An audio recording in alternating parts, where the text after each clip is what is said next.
Emma's phone lit up with a text from Jake, her college ex, stirring memories she'd buried. A harmless reunion invite promised nostalgia, but one glance from Jake could unravel her perfect life with Ethan. As she steps into the past, secrets ignite, threatening to burn everything she holds dear. Can she resist the pull, or will curiosity spark a betrayal too big to hide? Emma Thompson scrolled through her inbox at her Seattle apartment, the glow of her laptop casting shadows across the kitchen table. The email subject caught her eye. UCLA Class of 15 Reunion. Don't miss out. Her thumb hovered over the delete button. Reunions weren't her thing. Too much small talk, too many forced smiles. But the thought of seeing old friends, maybe even laughing about late-night study sessions, tugged at her. At 32, her life was steady, a solid job in marketing, a cozy home, and Ethan, her husband of 5 years, who was currently pitching his tech startup to investors downtown. Ethan was her rock. Last week, he'd surprised her with a weekend getaway to the San Juan Islands, just the two of them kayaking under starlit skies. "We need this," he'd said, his voice warm with conviction, "before we start a family." The memory made her smile, but the reunion email stirred something else. Curiosity, maybe, or a flicker of restlessness. She hadn't felt that in years. She clicked the RSVP link, hesitating only a moment before confirming. Ethan would understand. He always did. When he got home that night, tie loosened and hair slightly mussed from a long day, she mentioned a reunion casually over dinner. "Sounds fun," he said, scooping pasta on his plate. "You should go. Relive the glory days." His easy grin disarmed her, and she laughed, promising herself it was just a night out, nothing more. The reunion was at a sleek rooftop venue in downtown Seattle, the kind of place where tech bros and creatives mingled over craft cocktails. Emma arrived alone, her nerves buzzing as she scanned the crowd. Familiar faces popped up. Sarah, who'd aced econ. Mike, who'd always crashed their study group with bad jokes. Then she saw him. Jake Larson, her college ex. He was leaning against the bar, chatting with someone, his posture relaxed but magnetic, like he owned the room without trying. They dated for 2 years at UCLA, a whirlwind of late-night drives and heated arguments that always ended in laughter. It ended amicably when he moved to San Francisco for a job, and she stayed in L.A. to finish her degree. No hard feelings, just life pulling them apart. Seeing him now, though, stirred something she couldn't name. He caught her eye, waved, and made his way over. "Emma Thompson," he said, his voice carrying that same playful edge she remembered. "Didn't think you'd show." "Couldn't resist," she replied, matching his tone. They fell into easy conversation, swapping stories about professors and old pranks. Jake was a freelance graphic designer now, back in Seattle for a project. He didn't mention a partner, and she didn't ask. The night flew by, filled with laughter and shared memories. When it was time to leave, Jake hugged her, a quick, friendly gesture, but his hand lingered on her arm for a beat longer than necessary. "We should catch up," he said, handing her his number. Emma drove home, her mind replaying the night. Jake's number burned a hole in her pocket. It was nothing, she told herself. Just nostalgia. She slipped into bed beside Ethan, who was already asleep, his steady breathing a reminder of the life they built. But as she stared at the ceiling, Jake's smile lingered in her thoughts, a spark she couldn't quite extinguish. The next morning, her phone buzzed. A text from Jake. "Great seeing you last night. Coffee soon?" Her thumb hovered over the reply button. She typed "sure, why not?" and hit send before she could overthink it. It was just coffee, after all. Ethan was at the office, buried in code and investor calls. He wouldn't mind her catching up with an old friend. Their first coffee meetup was at a small cafe near Pike Place Market. Jake was already there, scrolling through his phone at a corner table. They talked for hours about his freelance gigs, her marketing campaigns, the way Seattle's rain never seemed to let up. It felt like slipping back into an old rhythm, comfortable but charged with something new. When they parted, he suggested another meetup. "Maybe lunch next time," he said, his eyes locking onto hers. Emma nodded, ignoring the flutter in her chest. Over the next few weeks, their meetups became a routine. Coffee turned into lunches, always under the guise of catching up. Emma told Ethan she was networking with old classmates or grabbing bites with colleagues. He nodded, trusting her completely, his focus on scaling his startup. Each lie came easier than the last, and Emma justified it as harmless. Jake's attention was a thrill, a break from the predictable rhythm of her life. One afternoon, at a quiet bistro in Capitol Hill, Jake reached across the table, brushing her hand as he laughed at one of her stories. The touch sent a jolt through her, and she didn't pull away. "You haven't changed," he said, his voice low. "Still got that spark." Emma smiled, her cheeks warm, and changed the subject. But the line between nostalgia and something more was blurring, and she wasn't sure she wanted to stop it. That night, as she sat across from Ethan at dinner, his voice faded into the background. He was talking about a new app feature, his eyes bright with excitement, but her thoughts were elsewhere. Her phone buzzed in her pocket, a new message from Jake. She didn't check it, not yet, but the weight of it felt heavier than the ring on her finger. Emma's secret lunches with Jake spiral into stolen kisses, each one a step closer to ruin. As her lies to Ethan stack up, a missed period sends her into a panic. Is the baby Ethan's, her devoted husband, or Jake's, the ex who's rekindled a dangerous spark? Caught between guilt and thrill, Emma's double life teeters on the edge of collapse. One wrong move could expose everything. Emma's phone buzzed on the kitchen counter as she poured her morning coffee. Another text from Jake. "Missed you at lunch yesterday. Tomorrow?" Her pulse quickened. She glanced at Ethan, who was grabbing his laptop bag, ready to head to his startup's office in downtown Seattle. "Big pitch today," he said, kissing her cheek. "Wish me luck." She forced a smile, murmuring, "You've got this," while her mind was already on Jake's message. Their meetups had escalated over the past month. What started as coffee and nostalgia had morphed into long lunches at tucked-away bistros, where Jake's lingering glances and casual touches lit something reckless in her. Last week, at a quiet spot near Lake Union, he'd leaned in during a laugh, his lips brushing hers. She froze, then kissed him back, the thrill drowning out the warning in her head. Since then, every meeting ended the same way, quick, heated moments in parked cars or empty cafe corners. Each time, she told herself it was a one-off, a fleeting lapse. But she kept going back. Emma typed a reply to Jake, "Tomorrow works." 1 p.m.? She hit send, then deleted the thread, a habit she'd picked up to cover her tracks. Ethan trusted her completely, never questioning her work lunches or alumni meetups. His focus was on his company's next funding round, and she used his long hours to her advantage. The lies slipped out effortlessly now. Fake project deadlines, networking events, drinks with colleagues. She hated how easy it was, but the rush of seeing Jake was addictive, a sharp contrast to the steady comfort of her life with Ethan. That afternoon, alone in her office, Emma noticed something. Her calendar app pinged, reminding her of a doctor's appointment she'd forgotten to cancel. She frowned, realizing her period was late by 2 weeks. Her stomach dropped. She locked her office door, opened a tracking app, and counted back the days. The timeline was a blur, tangled with nights spent with Ethan and stolen afternoons with Jake. She Googled early pregnancy symptoms, her hands shaking as she skimmed lists. Fatigue, nausea, mood swings. They all fit. She bought a test at a pharmacy across town, avoiding her usual spot. At home, she locked herself in the bathroom, staring at the 2 pink lines that confirmed her fear. Pregnant. The word echoed, heavy and real. She shoved the test into a drawer, her mind racing. Ethan wanted a family. He'd been talking about it for months, his eyes lighting up at the thought. But Jake's face flashed in her mind, his voice low and teasing during their last meetup. The math was cruelly unclear. Either man could be the father. Emma avoided Jake's text for the next 2 days, claiming a work crunch. She threw herself into routine, hoping normalcy would quiet her panic. But at dinner, Ethan noticed her distraction. "Everything okay?" he asked, setting down his fork. She nodded too quickly, mumbling about a tough client. He reached for her hand, his touch warm and steady. "You know you can tell me anything, right?" His sincerity stung, and she forced a smile, changing the subject to his pitch. Guilt gnawed at her, but she buried it, convincing herself she could figure this out alone. The next week, Jake pushed for another meetup. Against her better judgment, she agreed, meeting him at a diner in Fremont. He sensed her unease immediately. "What's going on?" he asked, his tone sharp but concerned.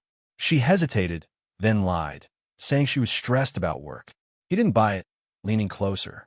"Talk to me, Emma. This isn't just stress." His hand grazed hers, and for a moment, She wanted to confess everything: the pregnancy, the doubt, the fear. But she pulled back, shaking her head. "It's nothing. Just busy." That night, she lay awake next to Ethan, his soft snores filling the silence. She replayed every moment with Jake, every lie she'd told, every kiss that had pushed her further from the life she'd built. The pregnancy made it impossible to keep pretending. She needed to know who the father was, but the thought of a paternity test terrified her. If it was Ethan's, she could bury this mistake. If it was Jake's, everything, her marriage, her stability, would crumble. Emma started pulling away from Jake, spacing out their meetups with vague excuses. But he was persistent, texting at odd hours, his messages growing bolder. "Thinking about you. When can I see you?" Each ping felt like a countdown to discovery.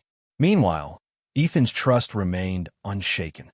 He surprised her with breakfast in bed one morning, his smile bright as he talked about their future. "Maybe we'll have a kid running around here soon," he said, half joking. Emma's throat tightened, and she excused herself to the bathroom, splashing cold water on her face to hide the tears. By the end of the month, the strain was unbearable. Emma's morning sickness was harder to conceal, and her excuses to Ethan were wearing thin. She booked a doctor's appointment, telling Ethan it was routine. The ultrasound showed a tiny heartbeat, and she stared at the screen, torn between awe and dread. She hadn't told Jake about the pregnancy yet, but his latest text waited on her phone. "We need to talk. I'm not letting you ghost me." Her hands trembled as she pocketed the device, knowing she was running out of time to keep her secrets buried. Emma's world unravels when Ethan finds a damning text from Jake on her phone. Her secret affair and the uncertain paternity of her unborn child are exposed. As Ethan pieces together her lies with chilling precision, Emma faces a reckoning. Will his calculated response destroy her? Or can she salvage what's left of her life before the truth tears it apart? Emma's heart stopped when Ethan picked up her phone from the coffee table. "Need to check an email," he said, his tone casual as he tapped the screen. She was halfway through chopping vegetables for dinner, the knife trembling in her hand. She'd meant to delete Jake's latest message, but she'd been distracted by morning sickness and a client call. Now it was too late. Ethan's face changed, his jaw tightened, his eyes narrowed. He stared at the notification that had popped up. "Can't wait to see you again, babe." Jake's name glared at the top. Emma dropped the knife, her voice catching. "It's not what you think," she started, but Ethan held up a hand, silencing her. He scrolled through the thread, his expression unreadable. Each message, flirty, intimate, undeniable, felt like a blade twisting in her chest. She'd been careless, assuming Ethan's trust would shield her. "Work lunches," he said, his voice low and sharp. "Alumni meetups? How long, Emma?" She stammered, tried to explain, but the words crumbled under his gaze. Ethan didn't shout. He didn't need to. His calm was worse, a storm held back by sheer will. "I trusted you," he said, setting the phone down with deliberate care. "But you've been lying to my face." He asked one question: "Is the baby mine?" Emma froze, the truth too heavy to speak.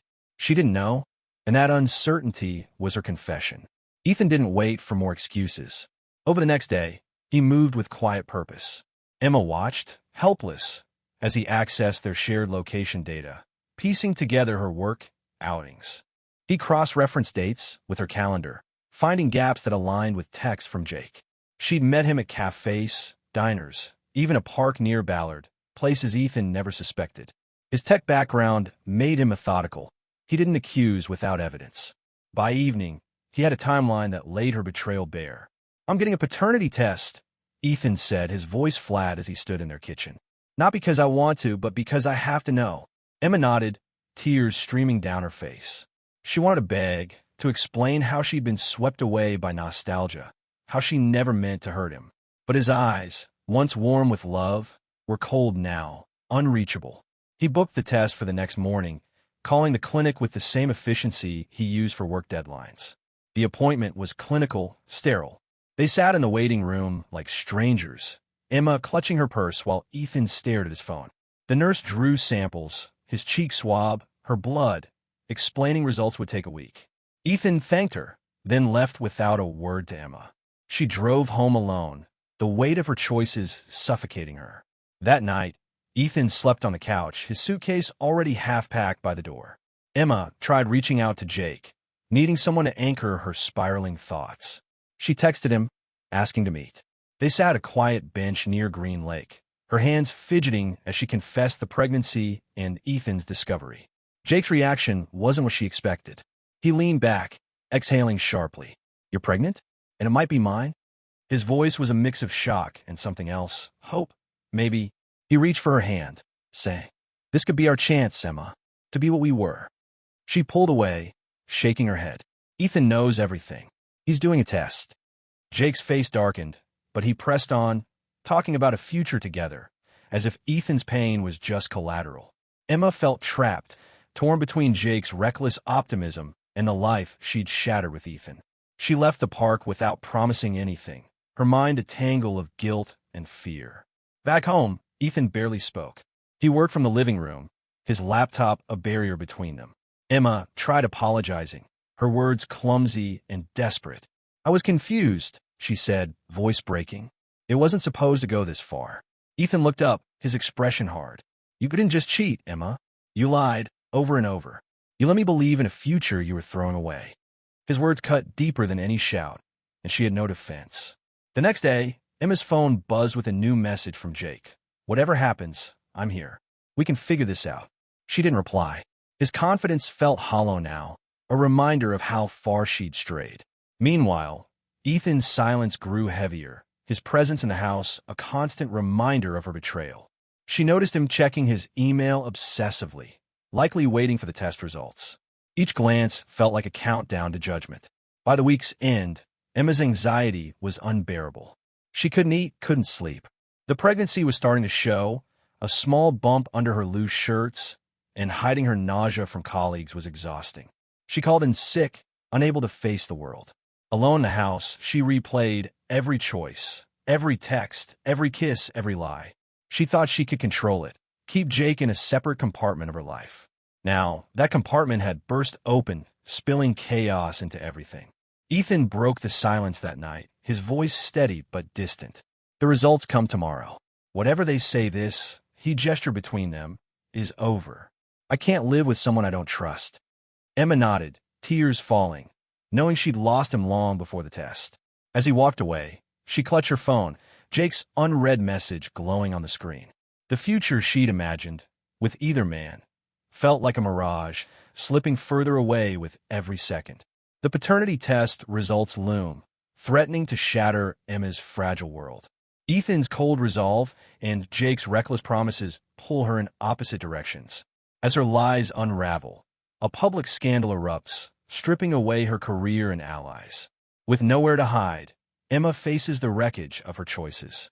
Can she find a way to salvage her life, or will the consequences of her betrayal bury her? The email from the clinic landed in Emma's inbox at 8:17 a.m. The subject line stark, paternity test results.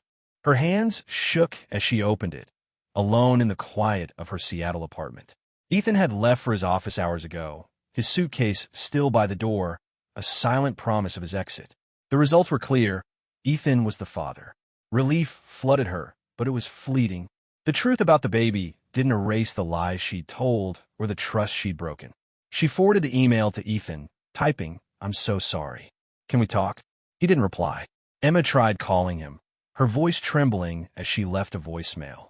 "Ethan, it's yours. I know I messed up, but we can work through this. Please."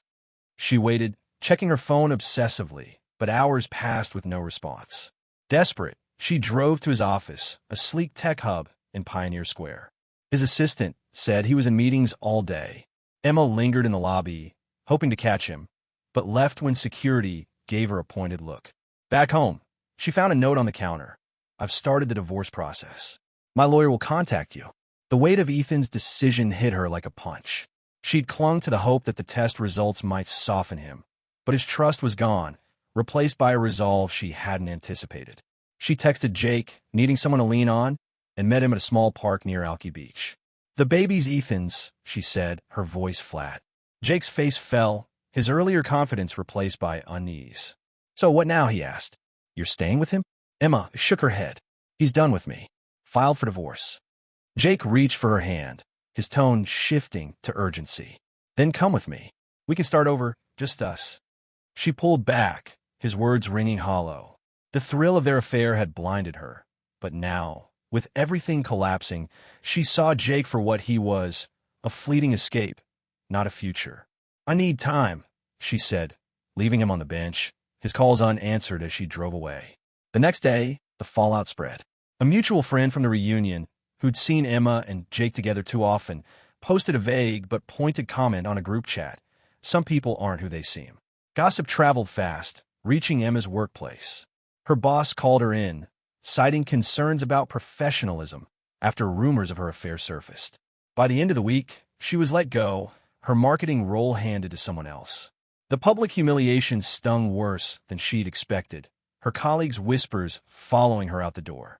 Emma withdrew, avoiding calls from friends who wanted details. She stopped texting Jake, his messages growing sporadic as he sensed her distance. Alone, she faced the reality of her pregnancy, the small bump a constant reminder of what was at stake. She booked therapy, hoping to untangle her guilt, but the sessions only amplified her regret. She betrayed Ethan, a man who'd loved her fiercely, for a fantasy that crumbled under scrutiny. Ethan, meanwhile, stayed true to his word. He moved into a new apartment, communicating only through his lawyer about divorce terms. He insisted on co-parenting, sending emails about doctor's appointments and baby preparations, his tone professional but distant. Emma tried reaching out once more, meeting him at a neutral coffee shop. "I'll do anything to fix this," she said, her eyes pleading. Ethan looked at her, his expression weary. "You can't fix trust, Emma. I'll be there for our kid, but we're done." He left, and she sat alone, the finality of his words sinking in. The weeks blurred together. Emma's savings dwindled without her job, and the divorce proceedings loomed. She moved to a smaller apartment, the process of packing forcing her to confront mementos of her life with Ethan, photos from their honeymoon, a playlist he'd made. Each item was a reminder of what she'd lost. Jake tried calling once, leaving a voicemail about starting fresh, but she deleted it without responding. His absence was a relief. He'd been a catalyst, not a solution. At her next ultrasound, Emma went alone. The technician pointed out the baby's heartbeat, steady and strong. She stared at the screen, tears falling, not from joy but from the weight of carrying a child in a life she'd fractured. She wanted to tell Ethan to share this moment, but his number felt like a line she no longer had the right to cross. Instead, she journaled in therapy, writing apologies she'd never sent, trying to piece together who she was without the lies. The scandal lingered in her social circle, friends taking sides, most aligning with Ethan. Emma didn't fight it. She knew she'd earned their judgment. She focused on preparing for the baby, buying secondhand cribs and reading parenting books, but each step felt like atonement rather than excitement. The future she'd envisioned, a family with Ethan, a stable career, was gone, replaced by a reality she'd built with her own choices. As her due date approached, Emma braced for the next chapter, knowing the hardest moments were still ahead. Ethan's commitment to their child was unwavering, but his absence as her partner left a void she couldn't fill. Jake was a ghost now, his promises meaningless.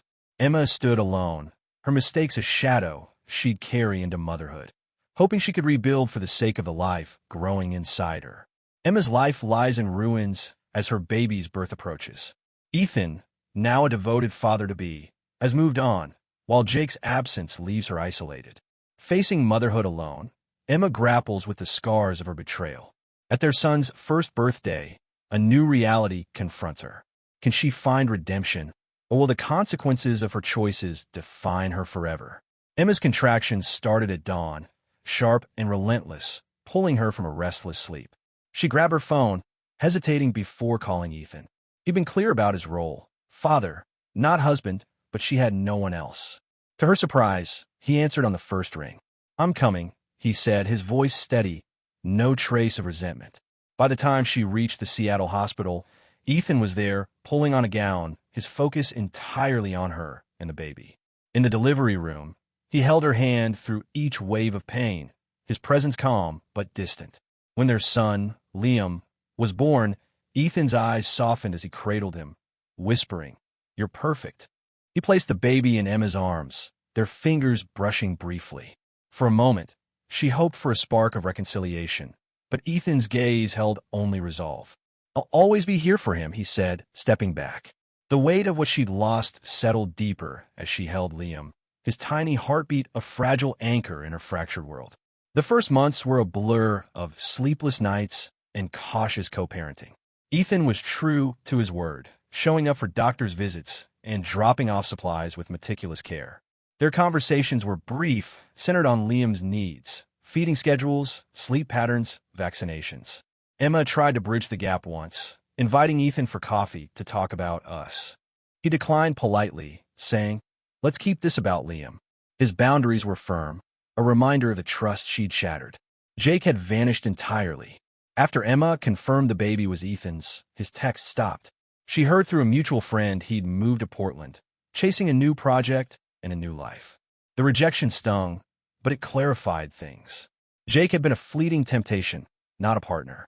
Emma deleted his number, focusing on motherhood and the slow work of rebuilding herself through therapy. Each session forced her to confront her choices, why she'd risked everything for a thrill, why she'd lied so easily. The answers weren't simple, but they were hers to own.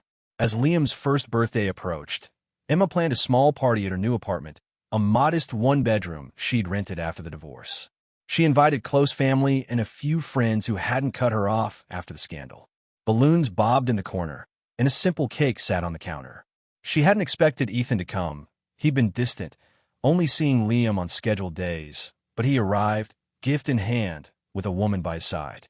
Her name was Claire, a pediatric nurse with a warm smile who greeted Emma with a nod, no judgment in her eyes. Liam toddled to her, giggling as she scooped him up, clearly familiar with her. Emma's chest tightened. Claire wasn't just a date. She was part of Ethan's life now, someone Liam trusted. During the party, Emma watched from the sidelines as Ethan and Claire played with Liam, their ease a stark contrast to her solitude. Family sang "Happy Birthday," and Liam clapped, oblivious to the undercurrents. Emma forced a smile, her heart heavy with the realization that Ethan had moved forward while she remained tethered to her mistakes. After the guests left, Ethan stayed to help clean up, a rare moment alone. Emma seized it, her voice low. "I'm trying to be better, Ethan. For Liam. For myself." He paused, stacking plates, then nodded. "I see that. Keep going." It wasn't forgiveness, but it was acknowledgement, the closest they'd come to peace. He left with Claire, Liam waving from his arms, and Emma closed the door, the silence louder than the party's laughter. In therapy, Emma dug deeper, unraveling the restlessness that had led her to Jake. She took a part-time job at a small marketing firm, a step toward stability. She read to Liam every night, his small body curled against hers, and found purpose in his trust. Friends slowly returned, drawn by her quiet efforts to change. But the scars of her betrayal lingered, whispers at gatherings, Ethan's new life with Claire, the divorce papers now finalized. Emma learned to live with the consequences. She'd lost Ethan's love and Jake's fleeting promises, but Liam was her constant, a reason to keep going.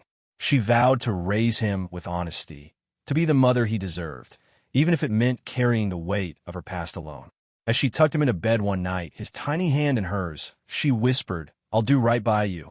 It was a promise to him and to herself, a fragile step toward redemption in a life forever changed by her choices.